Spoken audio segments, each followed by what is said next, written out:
Welcome to Kenton Teaches. Enjoy the video. In this video, I will show how to drive a Toyota RAV4 easy method. Start by adjusting the seat, mirrors, and steering wheel so you are comfortable and have clear visibility. Fasten your seatbelt, check the gear is in park, and press the brake before starting the engine. Learn to use the infotainment only when stopped, practice smooth throttle control, and use gentle steering inputs to build confidence around town and on highways. Start driving smoothly by releasing the brake and applying gentle throttle, keeping hands at 9 and 3 on the wheel. Scan mirrors and blind spots before lane changes, signal early, and steer predictably.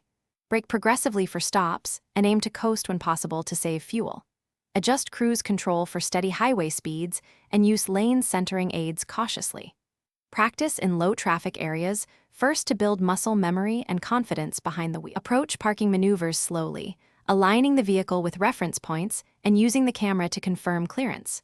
For parallel parking, use small steering adjustments and reverse with short bursts to control angle. When parking on slopes, turn wheels appropriately and set the parking brake before shifting to park. Rely on sensors for warnings, but always look around for children, pets, and cyclists, and practice parking in varied spots to improve judgment and timing. Thanks for watching. Please subscribe if this video was helpful.